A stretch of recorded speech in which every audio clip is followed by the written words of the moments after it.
इन robots को शहर में टेस्ट करने के लिए भेजा जाता है। दरअसल इन रोबोट्स को बनाने का एक ही मकसद है ताकि वो शहर में लॉ एंड ऑर्डर को पूरी तरह से मेंटेन रख सके। ये रोबोट्स किसी को भी स्कैन करके पता लगा सकते हैं कि उसके पास हथियार है कि नहीं। साथ ही इन रोबोट्स के पास भी बहुत ही खतरनाक हथियार होते हैं। अब जब भी मार्केट में लोगों को टेस्ट कर रहे होते हैं और स्कैन कर रहे होते हैं, तभी यहाँ पर कुछ लोग जो इन रोबोट्स के खिलाफ है वो इन पर हमला कर देते हैं। अब जब रोबोट्स पर हमला होता है तो वो भी उन लोगों पर हमला करते हैं और कई लोगों को मार देते हैं और इसी मुठभेड़ में एक आदमी मारा जाता है। तभी उसका बच्चा अपने हाथ में चाकू लेकर रोबोट के सामने आ जाता है ताकि वो उससे अपने पिता का बदला ले सके। रोबोट उसे स्कैन करता है और देखता है कि उसके हाथ में हथियार है, इसीलिए रोबोट उस बच्चे को भी मार देता है। इस पूरे घटनाक्रम से रोबोट्स की इमेज बहुत ज्यादा गिर जाती है और जिस कंपनी ने इन रोबोट्स को बनाया होता है वो इन रोबोट्स को पूरी दुनिया को सिक्योरिटी के लिए देना चाहती थी, लेकिन अब उनका प्लान पूरी तरह से फेल हो चुका है और वो किसी भी तरह से अपने मिशन को पूरा करना चाहते हैं। इसीलिए वो प्लान करते हैं कि अब वो साइबॉर्ग बनाएंगे, यानी इंसान के अंदर वो रोबोटिक ताकतें डालेंगे जिससे आधा इंसान और आधा रोबोट मिलकर एक ऐसा सोल्जर बनेगा जो शहर में लॉ एंड ऑर्डर को कंट्रोल कर सकेगा। वहीं हमें शहर में एक पुलिस डिटेक्टिव को दिखाया जाता है जिसका नाम एलेक्स मर्फी है। वो शहर के क्राइम लॉर्ड के प्रति इन्वेस्टिगेशन कर रहा होता है, इसीलिए वो उसकी गाड़ी में बॉम्ब फिट करवा के ब्लास्ट कर देता है जिससे एलेक्स मर्फी पूरी तरह से जख्मी हो जाता है। उसके बचने के अब कोई भी चांसेस नहीं होते। वो अपनी जिंदगी की आखिरी सांसें ले रहा होता है और जब रोबोटिक कंपनी के सीईओ को ये बात पता चलती है तो वो अपनी टीम से कहता है कि मर्फी से बेहतर हमारे लिए कोई नहीं हो सकता, हमें उसे साइबॉर्ग बनाना होगा। वो मर्फी की वाइफ से बात करते हैं और वो अपने पति को बचाने के लिए मान जाती है और अब मर्फी के ऊपर एक्सपेरिमेंट्स होना शुरू हो जाते हैं। पूरे 3 महीने की मेहनत के बाद वो उसे साइबॉर्ग बनाने में कामयाब हो जाते हैं। 3 महीने के बाद जब मर्फी को एक्टिवेट किया जाता है तो वो अपने आप को देखकर बहुत निराश हो जाता है। वो कहता है कि मेरे साथ ऐसा किसने किया। उसे साइंटिस्ट बताता है कि तुम बॉम्ब ब्लास्ट में फंस तो गए थे, लेकिन तुम्हारे शरीर का कोई भी हिस्सा सही सलामत नहीं था। और अब हमें मर्फी के मॉडल को यानी कि उसकी बॉडी को दिखाया जाता है जिसमें उसका ब्रेन, लंग्स, हार्ट और किडनी के अलावा सब कुछ खत्म हो चुका होता है, यानी कि अब वो आधा इंसान और आधा रोबोट है। इसके बाद मर्फी को ट्रेनिंग दी जाती है जिसमें उसे सारे स्किल्स सिखाए जाते हैं और जब उसकी ट्रेनिंग पूरी हो जाती है तो उसके सामने बहुत सारे रोबोट्स लाए जाते हैं जिनका वो सामना करता है। लेकिन मर्फी उन सब से बहुत ज्यादा ताकतवर है क्योंकि उसके पास इंसानी दिमाग है जो चीजों को, सिचुएशंस को समझ सकता है, प्लानिंग कर सकता है। वो सभी रोबोट्स को हरा देता है। अब इस टीम के जितने भी मेंबर्स होते हैं जिन्होंने इस मिशन को पूरा किया है, जिन्होंने मर्फी को साइबॉर्ग बनाया है, वो सब के सब साइबॉर्ग की कामयाबी से बहुत खुश होते हैं। इसके बाद मर्फी को इजाजत दी जाती है कि वो अपने परिवार से मिल सकता है। वो अपनी पत्नी और बेटे से मिलता है जो ये देखकर बहुत खुश होते हैं कि मर्फी अब भी जिंदा है। मर्फी भी अपने परिवार से मिलकर बहुत खुश होता है और अब जबकि मर्फी पूरी तरह से साइबॉर्ग बन चुका है, मिशन पूरी तरह से कामयाब हो चुका है, तो कंपनी तय करती है कि मर्फी को लोगों के सामने, दुनिया के सामने इंट्रोड्यूस करवाया जाएगा। इसकी पूरी तैयारी हो जाती है। सबके सब लोग बाहर मर्फी का इंतजार कर रहे होते हैं और अंदर मर्फी के डेटा सिस्टम में शहर में जितने भी क्राइम हुए होते हैं उन सब का डेटा फीड किया जा रहा होता है और इस डेटा में वो सीन भी होता है जब मर्फी की गाड़ी में किसी ने बॉम्ब रखा था और ब्लास्ट हो गया था और वो इंजर्ड हुआ था। जब वो इस सीन को देखता है उसकी मेमोरी में जाता है जिससे उसका इमोशनल ब्रेकडाउन होना शुरू हो जाता है। इस बात से वैज्ञानिक चिंता में आ जाते हैं, इसीलिए वो उसके अंदर से उसकी फीलिंग्स को पूरी तरह से मिटा देते हैं, यानी कि मर्फी के अंदर से ह्यूमन इमोशंस को लगभग पूरी तरह से शून्य कर दिया जाता है। और अब उसे बाहर ले जा रहे होते हैं, तभी उसके सामने उसकी पत्नी और उसका बेटा आता है। उसका बेटा उसे देखकर स्माइल करता है, लेकिन अब उसके अंदर इमोशंस नहीं है, इसीलिए वो अपने बेटे की तरफ देखता तक नहीं है और स्टेज पर चला जाता है जहाँ पर बहुत सारे लोग उसके सामने हैं। वो उन सभी को स्कैन करता है जिससे उसे पता चलता है कि इस भीड़ में एक ऐसा आदमी भी है जो कि सबके लिए खतरा है, यानी कि थ्रेट है। वो उस आदमी के पास जाता है और उसे गोली मार देता है। सबको पता होता है कि ये एक बहुत बड़ा क्रिमिनल है, इसीलिए सबके सब मर्फी को बहुत ज्यादा अप्रिशिएट करते हैं और अब मर्फी को नाम दिया जाता है रोबोकॉप का। मर्फी के सिस्टम से शहर के सारे कैमरास जुड़े हुए होते हैं, इसीलिए वो सबको देख सकता है। साथ ही उसके डेटा में शहर में जितने भी क्राइम हुए हैं उन सब का डेटा उसके पास पूरी डिटेल्स में है, इसीलिए वो एक एक करके सभी क्रिमिनल्स को मारना शुरू करता है और कुछ ही महीनों में वो शहर से पूरी तरह से क्राइम का नामो निशान मिटा देता है, जिस वजह से वो शहर का हीरो बन जाता है। सब मर्फी के काम को बहुत ज्यादा अप्रिशिएट करते हैं। वहीं कंपनी वाले मर्फी की वाइफ को नहीं बताते कि उसके अंदर से इमोशंस को पूरी तरह से हटा दिया गया है। और एक दिन मर्फी की बाइक के आगे उसकी पत्नी आ जाती है। वो मर्फी से कहती है कि आपका बेटा आपसे मिलना चाहता है, वो आपके लिए परेशान है।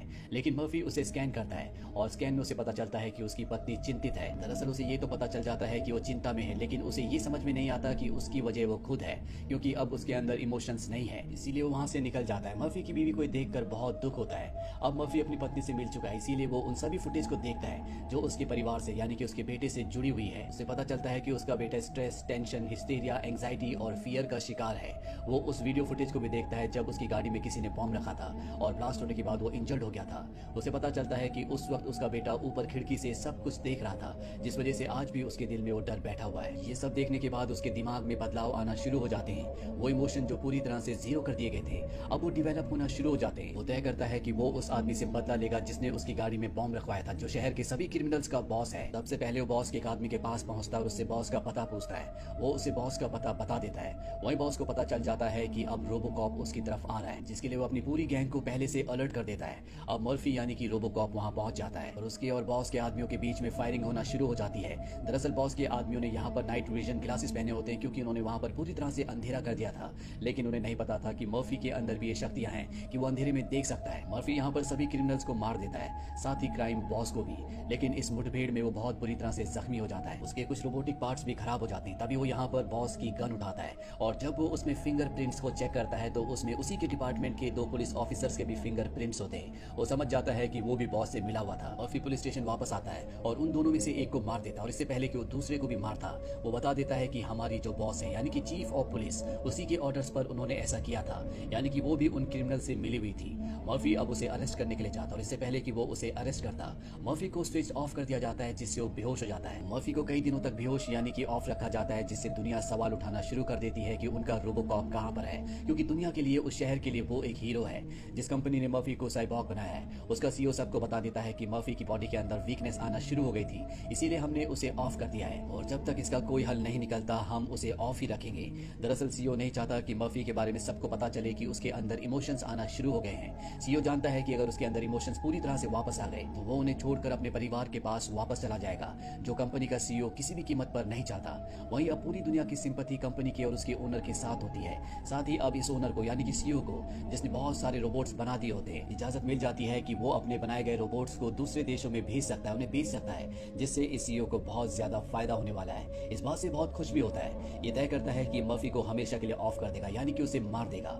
ये बात जब उस डॉक्टर को, उस वैज्ञानिक को पता चलती है जिसने मर्फी को साइबॉर्ग बनाया था, तो उसे बहुत दुख होता है, क्योंकि वो नहीं चाहता था कि मर्फी को मारा जाए। इसीलिए मर्फी के पास जाता है और उसे ऑन करके सब कुछ बता देता है कि कंपनी का सीईओ उन्हें हमेशा के लिए मारना चाहता है। मर्फी को वो इस जगह से जाने के लिए कहता है। मर्फी अपनी बाइक से अब कंपनी की सीईओ की तरफ निकल पड़ता है। वही कंपनी के सीईओ को पता चल जाता है कि मर्फी एक बार फिर से ऑन हो चुका है और वो उसी की तरफ उससे बदला लेने के लिए आ रहा है। इसीलिए सीईओ अपने सभी रोबोट्स को तैनात कर देता है। मर्फी वहां पर पहुंच जाता है और रोबोट्स के बीच में और उसके बीच में एक घमासान फाइट होती है। मर्फी बहुत सारे रोबोट्स को मार देता है, लेकिन इस फाइटिंग के दौरान उसका एक हाथ पूरी तरह से डैमेज हो जाता है और इससे पहले कि रोबोट्स उसे मार दे, मर्फी का एक साथी यहाँ पर आ जाता है, जो कि पुलिस ऑफिसर ही है। उसके पास हथियार नहीं है, इसीलिए रोबोट्स के सामने आ जाता है। रोबोट्स तब तक किसी को नहीं मारते जब तक उनके पास कोई हथियार ना हो। मर्फी का दोस्त उन रोबोट्स को रोकता है। मर्फी यहाँ से निकलकर आगे बढ़ता है। तभी सीईओ का एक आदमी आ जाता है, जिसके पास वो रिमोट कंट्रोल होता है, जिससे वो मर्फी को कंट्रोल कर सकता है। मर्फी उसे मारना चाहता है पर मार नहीं सकता, क्योंकि सीईओ के आदमी ने उसे पूरी तरह से गैजेट से कंट्रोल कर रखा होता है। और इससे पहले कि वो मर्फी को ऑफ करता,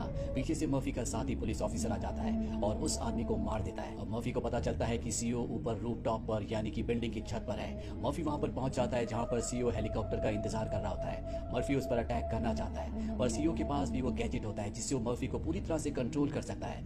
मर्फी चाहकर भी उस पर अटैक नहीं कर पाता, क्योंकि सीईओ ने मर्फी को पूरी तरह से कंट्रोल किया होता है। साथ ही सीईओ ने उसकी पत्नी और उसके बेटे को यहाँ पर बंदी भी बना रखा होता है। वो मर्फी से पूरे कॉन्फिडेंस में कहता है कि मैं तुम्हारी पत्नी और बेटे को मार दूंगा।